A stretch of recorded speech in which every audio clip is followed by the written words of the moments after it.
तो हमने नीति शास्त्र जो है उसकी जो विधाएं हैं उसके बारे में बात की, और आदर्श मूलक नीति शास्त्र और अधिनीति शास्त्र दोनों क्या क्या काम करते हैं उसके बारे में हमने अध्ययन किया, हमने जानने की चेष्टा की। अब हम ये देखेंगे कि अधिनीति शास्त्र है वह किन मूल प्रश्नों पर विचार करता है। जैसे हमने आदर्श मूलक नीति शास्त्र के बारे में ये देखा कि वह कुछ हमारे लिए नियमों की स्थापना करता है कि शुभ अशुभ, उचित अनुचित, कर्तव्य, अंतिम साध्य आदि से संबंधित सभी समस्याओं पर इसके अंतर्गत विचार करता है। कौन से कर्म हमें करने चाहिए, मानव जीवन का परम लक्ष्य क्या है, इन सारी बातों का अध्ययन जो है वह आदर्श मूलक नीति शास्त्र करता है। और अधिनीति शास्त्र के बारे में हमने ये देखा कि जब मनुष्य जो है वह कोई भी नैतिक निर्णय जो है उसके स्वरूप और अर्थ का विश्लेषण जो किया जाता है वह अधिनीति शास्त्र करता है। नैतिक सिद्धांतों के आदर्शों की स्थापना तो आदर्श मूलक नीति शास्त्र करता है, और उसके स्वरूप और अर्थ का विश्लेषण जो है वह अधिनीति शास्त्र करता है। तो अधिनीति शास्त्र जिन मुख्य प्रश्नों पर विचार करता है वह इस प्रकार है कि वह शुभ, उचित, कर्तव्य आदि नैतिक शब्दों का वास्तविक अर्थ क्या है। जब हम इन शब्दों का उपयोग करते हैं तो हम क्या कहना चाहते हैं इन शब्दों के द्वारा, इस संबंध में भी जो अधिनीति शास्त्र विचार करता है। नैतिक निर्णयों का स्वरूप क्या है, क्या ये निर्णय व्यक्तिनिष्ठ है अथवा इन्हें पूर्णतः वस्तुनिष्ठ माना जा सकता है। अब यहाँ पर दो शब्दों का प्रयोग हुआ है, व्यक्तिनिष्ठ और वस्तुनिष्ठ। जैसा कि इनके शब्दों से ही स्पष्ट है, व्यक्तिनिष्ठ का मतलब होता है कि जो व्यक्ति के प्रति निष्ठावान होता है, वस्तुनिष्ठ का अर्थ होता है कि जो वस्तु के प्रति निष्ठावान होता है। थोड़ा और हम इसको विस्तृत रूप से समझने की चेष्टा करें तो यहाँ पर हम ये देखेंगे कि नैतिक निर्णय जो हैं उनको सही या गलत जब हम कहते हैं तो क्या उसको सही या गलत कहने का आधार किसी व्यक्ति की खुद की मान्यताएं अथवा सिद्धांत है, अथवा किसी नैतिक निर्णय को हम सत्य या असत्य, सही या गलत जब हम कहते हैं तो उसको सही या गलत निर्णय कहने का आधार जो है वह नियम की खुद की उपयोगिता है, उसकी खुद की वस्तुनिष्ठता है। अर्थात वह नियम ही अपने आप में इतना महत्वपूर्ण है कि अमुक व्यक्ति को उसे स्वीकार करना पड़ता है। तो व्यक्तिनिष्ठ और वस्तुनिष्ठ शब्दों का अर्थ यहाँ पर जानना आवश्यक था। अब हम बात करते हैं कि जो नैतिक निर्णय हैं क्या इन नैतिक निर्णयों को सत्य या असत्य प्रमाणित किया जा सकता है।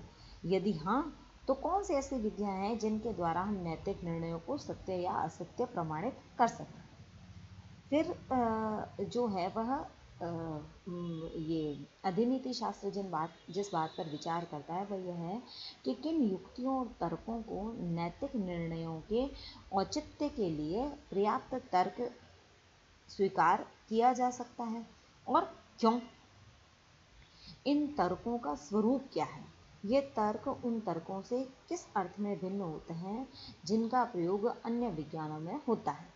तो नैतिक निर्णय जो है अन्य निर्णयों में, नैतिक निर्णय और निर्णयों में क्या मौलिक अंतर है, इस अंतर को हम कैसे समझ सकते हैं, इन सब बातों पर विचार जो है वह अधिनीति शास्त्र करता है।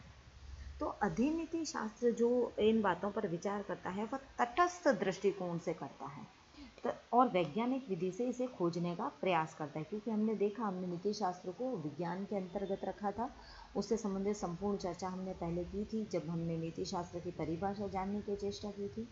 तो अधिनीति शास्त्र का मुख्य उद्देश्य जो है वह आदर्श मूलक नीति शास्त्र के अंतर्गत आने वाले नैतिक निर्णयों और नैतिक सिद्धांतों का विश्लेषणात्मक और आलोचनात्मक अध्ययन करना होता है। इसी कारण इसे विश्लेषणात्मक नीति शास्त्र या आलोचनात्मक नीति शास्त्र भी कहा जाता है। किसी नैतिक सिद्धांत का विश्लेषण करते समय अधिनीति शास्त्री जो है पूर्णतः तटस्थ रहता है। उसका कार्य जो होता है केवल आलोचनात्मक विश्लेषण करना ही होता है, वो अपनी तरफ से उस सिद्धांत का समर्थन या खंडन नहीं करता है। विभिन्न नैतिक सिद्धांतों के संबंध में तटस्थता जो है वह अधिनीति शास्त्र की मुख्य विशेषता होती है, जो आदर्श मूलक नीति शास्त्र से उसे पृथक करती है। क्योंकि हम ये देखते हैं कि आदर्श मूलक नीति शास्त्र जो होता है वह अधिनीति शास्त्र की दो मुख्य समस्याएं हैं जिन पर आदर्श मूलक नीति शास्त्र जो है वह विचार नहीं करता। वो है कि नैतिक शब्दों के अर्थ और नैतिक निर्णयों के स्वरूप का स्पष्टीकरण करना और उन युक्तियों और तर्कों की निष्पक्ष परीक्षा करना जो नैतिक निर्णयों के औचित्य या अनौचित्य का निश्चय करने के लिए प्रस्तुत की जा सकती। इस प्रकार हम ये देखते हैं कि जो अधिनीति शास्त्री हैं वह नैतिक निर्णयों के स्पष्टीकरण, विश्लेषण और औचित्यकरण तक ही नीति शास्त्र को सीमित मानते हैं। इन सब दार्शनिकों का मत है कि नैतिक निर्णयों के अर्थ और स्वरूप को भली भांति समझे बिना आदर्श मूलक नीति शास्त्र के किसी सिद्धांत को सत्य या असत्य प्रमाणित नहीं किया जा सकता। तो जो है वह आगे हम इस बात के समर्थन में ये भी कह सकते हैं कि अधिनीति शास्त्र बहुत महत्वपूर्ण होते हुए भी आदर्श मूलक नीति शास्त्र की समस्याओं के स्पष्टीकरण का एक साधन मात्र ही है। इसलिए इसे संपूर्ण नैतिक दर्शन नहीं माना जा सकता।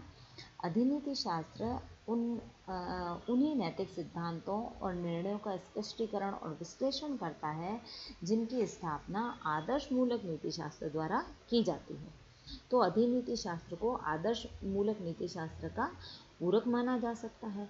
अपने आप में संपूर्ण नैतिक दर्शन हम इसे नहीं मान सकते। ये वैसे देखा जाए तो ये दोनों ही नीति शास्त्र अत्यधिक महत्वपूर्ण विधाएं हैं। अतः नैतिक दर्शन के संपूर्ण अध्ययन के लिए इन दोनों को एक दूसरे के पूरक के रूप में स्वीकार करना आवश्यक है। तो अब हमने नीति शास्त्र को जान लिया, नीति शास्त्र की विधाओं को जान लिया।